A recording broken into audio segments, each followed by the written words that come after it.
Bom, bom dia, Camila. Muito obrigado por estar com a gente fazendo essa entrevista. A gente fica muito contente em poder recebê-la aqui no programa da Defenda, para poder contar um pouquinho, não só da sua história, mas também dessa sua bandeira que você assumiu aí com bastante afinco, da defesa das mulheres, não só das mulheres militares, mas das mulheres em geral, né?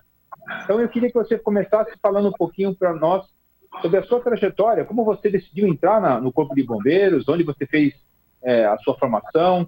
Conta um pouquinho dessa sua trajetória. Bom dia, Coronel, bom dia a todos. Quero agradecer a oportunidade de a gente estar aqui compartilhando um pouquinho, né, desse momento que a gente está passando. E eu entrei na Academia Militar em 2002, eu fui da primeira turma de oficiais mulheres da corporação, né, daqui do Corpo de Bombeiros Militar de Alagoas, e fui a primeira oficial feminina. Eu sempre digo que só em 2002, ontem, foi que a mulher pôde concorrer ao concurso para ser oficial, tão recente, e que também foi por meio de lutas de outras mulheres aqui no estado que permitiram que a gente também disputasse, né, o cargo de comando, de chefia, que é ser oficial do Corpo de Bombeiros. E quando eu fiz o concurso para o CFO, aqui em Alagoas, eu tinha apenas 18 anos, era uma menina, não entendia muita coisa, não sabia nada do militarismo. E, inicialmente, foi um choque para mim, né? Quem sai do mundo civil para entrar no mundo militar sente aquele impacto. E foi a primeira vez na vida que eu entendi que o meu gênero faria diferença, né, na minha vida como um todo, na minha vida profissional, porque eu fui 01 do concurso, então eu já cheguei na academia como 01, né, quem não é militar, mas assistiu o filme Tropa de Elite tem uma ideia de que é ser 01, né, a gente é o xerife, a gente é o espelho da tropa, é a referência. E aí eu tive dois desafios, uma por ser a 01, né, pela primeira vez num curso onde havia mulher para ser oficial do Corpo de Bombeiros, e, além disso, o fato de eu ser mulher, ela trazia com ele esse desafio, né? Porque, pelo fato de eu ser mulher, havia sempre o questionamento: será que ela tem competência? Será que ela tem coragem? Será que ela tem força? Então, aqueles atributos, aquelas características que são, muitas vezes, vistas como inerentes ao homem, sempre era questionado, né? E isso, de certa forma, sempre me colocava numa situação desafiadora, será que eu vou conseguir? Ou eu tenho que conseguir para mostrar a eles que, mesmo sendo mulher, eu consigo fazer isso. Então, foi a primeira vez que o meu gênero, que o fato de eu ser mulher, impactou assim, de maneira perceptível na minha vida. E a outra parte disso foi o meu jeito, porque eu sempre tive esse jeito muito expansivo, muito extrovertida, sempre falava com todo mundo, sempre sorrindo, e lá eu aprendi que o meu jeito não era compatível com a carreira militar, não era compatível com a profissão que eu tinha escolhido de ser oficial militar, que se eu fosse daquela forma, as pessoas não iriam me respeitar, as pessoas não iriam me ver como autoridade. E eu tive que mudar todo o meu jeito de ser, eu tive que reprimir toda a minha essência e me controlar nos meus gestos, me controlar na minha forma de falar, de cumprimentar as pessoas, de ser afetiva, que é uma coisa bem peculiar minha. Inclusive, eu sou conhecida como a Coronel Amada, porque eu chamo todo mundo de amado e amada, então todo mundo fala, Coronel Amada. Mas, na época, eu fui ensinada que aquilo era incompatível com a profissão que eu tinha escolhido. Então, assim, eu passei 10 anos da minha vida deixando de ser quem eu era, né? Suprimindo minhas características pessoais, a minha essência, para me adaptar àquilo que me ensinaram, que era o padrão, como eu deveria ser, para me encaixar naquele padrão criado. E isso me trouxe uma depressão profunda, me trouxe uma crise existencial, uma crise emocional, uma crise religiosa, de todas as áreas da minha vida, entrei em depressão, e eu não entendia até o momento de eu sair daquela situação toda e entender o quanto o machismo, enquanto essa pressão que a sociedade faz para que a mulher se encaixe num padrão aceitável para a sociedade, foi aí que eu entendi o quanto isso havia impactado a minha vida, havia me transformado em alguém que eu não era. Então, a partir daí, quando eu entendi o peso que isso trouxe para mim, e que eu decidi me libertar dessas amarras, me libertar desse padrão que me foi imposto, de ser eu mesma, de ser um oficial, de ser mulher, exatamente do jeito que eu sou, isso foi que me fez querer lutar para que outras mulheres não passassem pelo que eu passei, né? De serem reprimidas, de serem oprimidas, de deixarem de ser quem elas são para se adequar ao padrão que a sociedade nos impôs.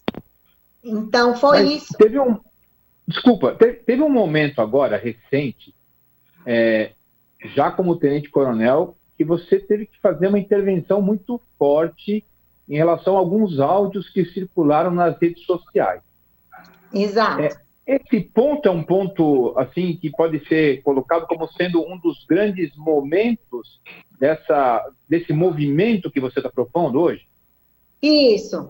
Eu já levantava essa bandeira nas minhas redes sociais, no meu estado, as pessoas já me conheciam por levantar essa bandeira, por estar nessa luta pela liberdade da mulher ser quem ela é, pelo empoderamento feminino, pelo espaço, a mulher lutar pelo espaço de poder e ocupar, né, exatamente esses espaços. Porém, com o surgimento desse áudio, que eu recebi, inclusive, por militares do Ceará, né, porque eu já fazia um trabalho, coronel, dando palestras em vários estados, no encontro estaduais de bombeiras, então eu já dava palestras sobre isso. Então, as meninas, como sabiam que eu levantava essa bandeira, elas me mandaram um áudio. E aí, desse áudio, eu fiz um vídeo, incluindo, né, as palavras que foram ditas no áudio, e esse vídeo que eu fiz terminou viralizando, principalmente no meio militar. E aí ele foi um estopim, ele serviu de gatilho para que outras mulheres, ao verem eu me posicionando contra o áudio, contra o machismo, contra a misoginia, muitas mulheres começaram a me procurar e relatar situações que elas passaram como vítimas desse tipo de comportamento machista, misógino. E aí isso me tocou bastante. Eu fiz um outro vídeo compartilhando como era profunda as feridas dessas mulheres. E nesse período eu fiz uma postagem com a foto minha em preto e branco e relatei um dos desabafos que eu recebi e dei o nome da pessoa, da vítima, de Maria. E lancei um desafio para que outras militares, outras mulheres, inicialmente foram as militares, mas depois outras mulheres de várias áreas também aderiram ao movimento, relatassem momentos que elas passaram, situações de assédio, de abuso, de importunação sexual. E aí a gente teve uma participação, vamos dizer, nacional, de mulheres de vários estados que começaram a compartilhar relatos seus ou de amigas, companheiras de farda, que passaram por situações assim.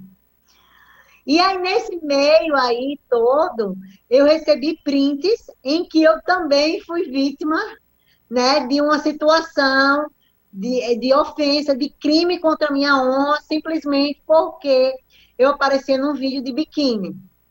E um major da Polícia Militar, daqui de Alagoas, se achou no direito de me desrespeitar, de me ofender, de me agredir, simplesmente por eu estar de biquíni. O que eu acho até meio surreal, sabe? A gente, em pleno século XXI, a mulher tem que estar lutando para poder ter a liberdade de usar um biquíni, algo que é completamente comum, completamente normal, e que a maioria das mulheres usam biquíni, que não é nada, né, ofensivo, mas por todo o histórico, né, da nossa cultura machista, do machismo estrutural, do patriarcado, tudo que a mulher faz, ela é vista de forma sexualizada, é um objeto sexual. Então, qualquer coisa que a mulher faz, ela mexeu no cabelo assim, ela está querendo sensualizar, ela está querendo chamar a atenção do homem. Então, tudo que a mulher faz é visto pela sociedade como uma forma de sedução, de sensualização, de sexualização. E, em vista disso, muitos homens se acham no direito, né, de ofender, de macular a honra da mulher. Pode falar. Não, eu queria só que você falasse um pouquinho, porque você, na sua fala anterior, você falou que no movimento somos todos Maria, é isso, né? Isso. Houve a participação inicial de militares, mas também depois da sociedade em geral. Você entende que esse fato, o machismo, essa objetização da mulher, ele é disseminado? Ou ele tem mais um foco mais presente no militarismo, ou ele é da nossa sociedade? A nossa sociedade Não, é machista mesmo. Exatamente. Isso aí é uma característica inerente à sociedade. A nossa sociedade é machista, né? Tanto é que muitas pessoas começaram a mandar para mim também postagens e publicações das médicas, em que está tendo um movimento, #MedBikini, em que foi feito um estudo científico. Olha só, a gente no meio de uma pandemia, de um caos da saúde mundial, e os homens perderam seu tempo para fazer um estudo sobre mulheres médicas que usavam biquíni e que isso fazia elas parecerem menos profissionais. Ou seja, elas não usavam biquíni para ir atender no consultório, elas não iam tirar plantão de biquíni, elas usavam biquíni na praia, no momento de lazer, no momento de descontração delas. E os homens fizeram esse estudo e falaram simplesmente que as mulheres eram antiprofissionais porque postavam foto de biquíni, enquanto os homens médicos também postam foto de sunga, também postam foto sem camisa, treinando, correndo, fazendo atividade física, e de nenhuma forma eles são vistos de maneira sexualizada ou antiprofissionais ou de uma maneira pejorativa uma foto de um homem de sunga. Então, isso mostra que o machismo é uma doença que adoece em todas as áreas da sociedade. Porém, por que o militarismo chamou tanto atenção? Porque no militarismo, na maioria das instituições militares, cerca de 85% a 90% do efetivo é composto por homens. Então, assim, é potencializado esse machismo, já que ele é muito mais forte com essa quantidade de concentração de homens, né? Então, por isso é que se chama atenção, e também pelo fato da nossa estrutura hierarquizada, ela faz com que as mulheres tenham medo de falar sobre esse assunto. Então, esse assunto é um assunto que é um tabu, é um assunto que não é falado, porque a gente tem um regulamento que ele traz em uma das suas previsões legais em que a gente não pode manchar o nome da instituição, a gente não pode expor a instituição. Então, a gente sempre está deixando bem claro que a gente não está aqui manchando o nome da instituição, que a gente não está declarando uma guerra contra as instituições, porque não são as instituições que fazem isso, né? As nossas instituições são instituições belíssimas, que servem à sociedade, que prestam um serviço, né, de excelência para salvaguardar vidas, né, para proteger a vida da sociedade. Então, não é a instituição que faz isso, são pessoas. E essas pessoas, elas precisam ser identificadas, precisam ser punidas. E a instituição, ela tem o papel de trabalhar dentro da corporação para essa mudança de cultura. Então, é isso que a gente quer deixar claro, para que não seja visto de uma maneira deturpada o movimento. Perfeito, acho que a sua colocação foi perfeita, Camila, parabéns. Eu queria levar para um outro lado agora. Você é tenente-coronel, tem um comando, tem um posto hierárquico bastante elevado. Como é comandar homens? Você sente alguma vamos assim, de alguma rejeição, algum subordinado trata você com desdém, vamos assim colocar assim? Quando eu retornei da academia, que eu fui a primeira mulher oficial, porque eu também fui a primeira colocada no meu curso, né? E aí, aqui em Alagoas, a lei diz que o 01 do curso, o primeiro colocado no CFO, ele sai automaticamente tenente, não fica como aspirante, e eu fui promovida, assim, do término do curso. Eu senti que havia, na época, uma resistência pelo fato de eu ser mulher. Muitos homens não recebiam de forma natural serem subordinados a uma mulher, receberem ordens de uma mulher.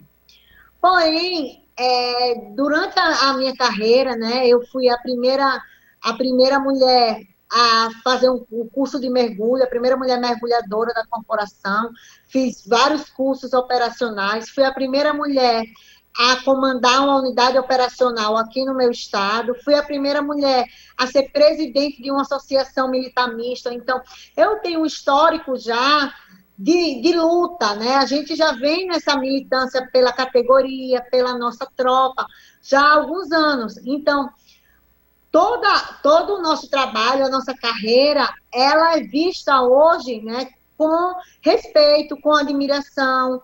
Então, toda aquela resistência inicial, eu acho que ela foi quebrada justamente pelo meu jeito de ser, quando eu decidi ser eu mesma, quando eu decidi ser comandante com a minha essência feminina, diferente do que me foi ensinado, mesmo sendo afetiva, mesmo tendo esse meu jeito expansivo, eu sempre fui e continuo sendo respeitada, né, pela minha tropa, e aqui no meu estado, que sendo vista como uma liderança, até porque quando você é presidente, eu estou hoje como presidente da Associação dos Bombeiros de Alagoas.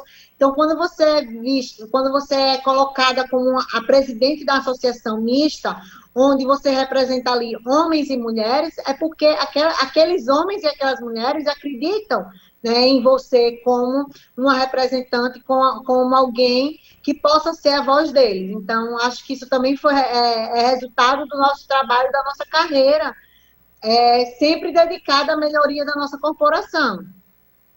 Então, hoje eu não Aqui em sinto, São Paulo, não. Eu não sinto resistência, não. entendi. Aqui em São Paulo, nós temos várias coronéis que já passaram, que já estão hoje, são coronéis hoje. São Paulo fez um movimento, alguns anos atrás, de acabar com o ingresso por gênero. Hoje, o ingresso para tanto como soldado como para aluno oficial não tem mais divisão de gêneros. Não tem mais uma cota para mulheres, uma cota para homens.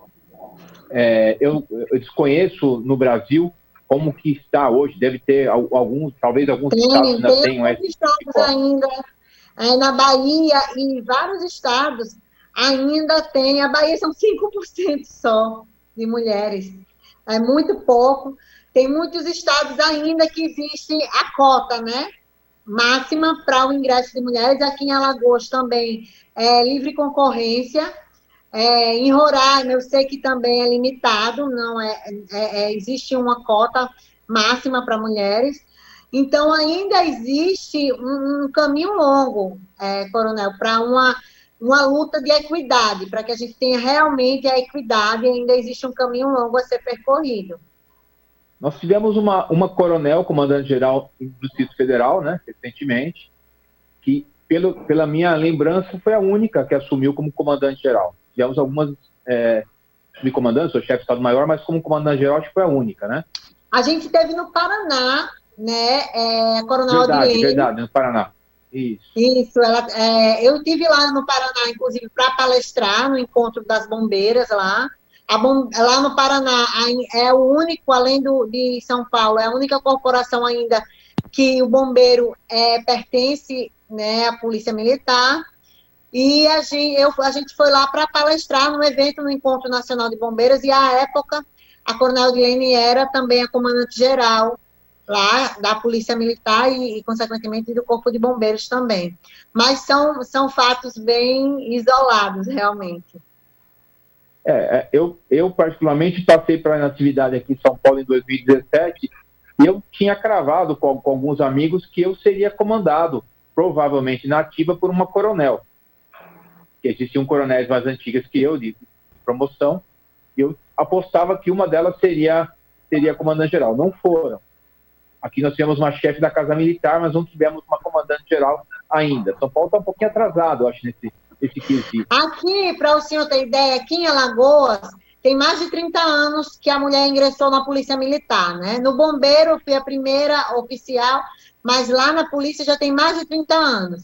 Nunca nessa história, nenhuma mulher saiu coronel na ativa. Ela só conseguiu sair coronel com a promoção por tempo de serviço, né? Que é aquela promoção que a gente pede já para ir para a reserva, próximo da reserva. Então, aqui em Alagoas, a gente nunca teve uma mulher coronel na ativa. Sempre, né, assim, sempre para já ir próximo para ir para a reserva. Infelizmente. Não, aqui nós já tivemos algumas já. Nesse ponto nós somos um pouquinho mais adiantados, então. Nessa sua campanha, você recebeu relatos de São Paulo também? Você recorda de algum? Recebi relatos de São Paulo também. Recebi relatos praticamente de todo o Brasil, do Acre, do Amapá, de Roraima, né, do Rio Grande do Sul. Coronel, eu recebi cerca de 300 relatos nessa média de mulheres. A maioria militar, porque a gente iniciou o movimento por meio das militares, e aí depois eu comecei a receber relatos de mulheres de diversas profissões, mas são bem chocantes, sabe? Bem chocantes mesmo, que tiveram como resultado, vai de uma depressão, de um afastamento, aborto, tentativa de suicídio, sabe? De todos os graus de violência de gênero a gente recebeu. E tem recebido ainda, né?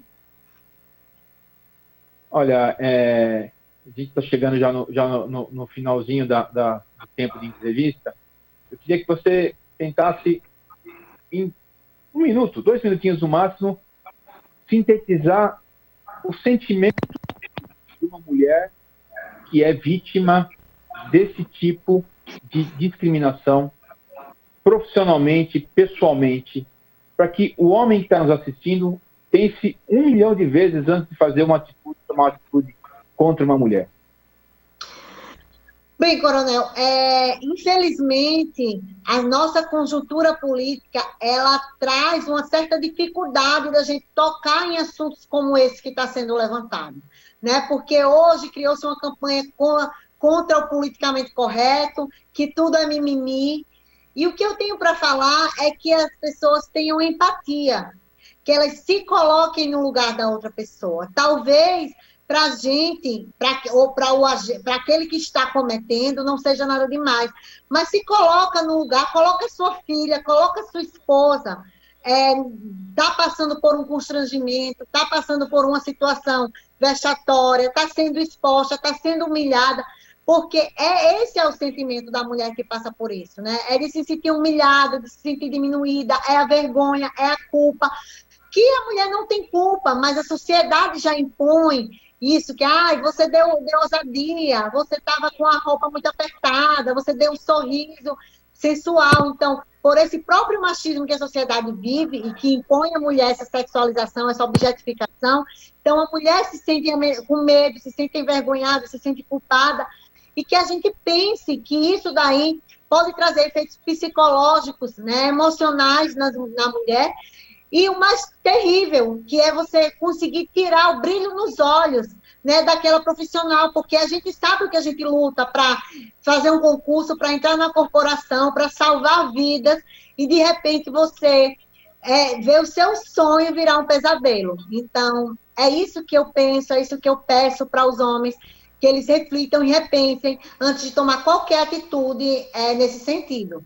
Eu agradeço muito a sua participação. Agradeço em nome da minha esposa, em nome da minha filha, a sua bandeira que você levanta, porque eu acredito que elas serão beneficiadas, todos nós, mas elas, a minha filha principalmente, que tem 20 anos de idade, vai ser beneficiada por um mundo, uma sociedade que enxerga a mulher não como uma coisa, não como um objeto, mas como um ser humano. Então, eu agradeço muito a sua exposição, a sua dedicação a essa causa. Espero que a gente possa voltar a conversar já um outro cenário, colhendo frutos disso que você está plantando hoje, não ameaças como você sofreu e tudo mais. Tá? Muito obrigado pela sua participação. Estamos aqui à sua disposição. Vamos voltar a conversar depois, em breve, se possível, para ver a repercussão disso tudo. Eu que agradeço, Coronel. Muito obrigada. Isso é um apoio enorme a gente poder ecoar, porque eu digo sempre que esse movimento não é meu, essa voz não é minha. Estou apenas ecoando a voz de milhares de mulheres. Então, a gente agradece demais esse apoio, que a gente possa estar junto realmente na construção da sociedade mais justa, mais igualitária. Obrigada e conte com a gente, estou à disposição. Obrigado, Camila. Até a próxima.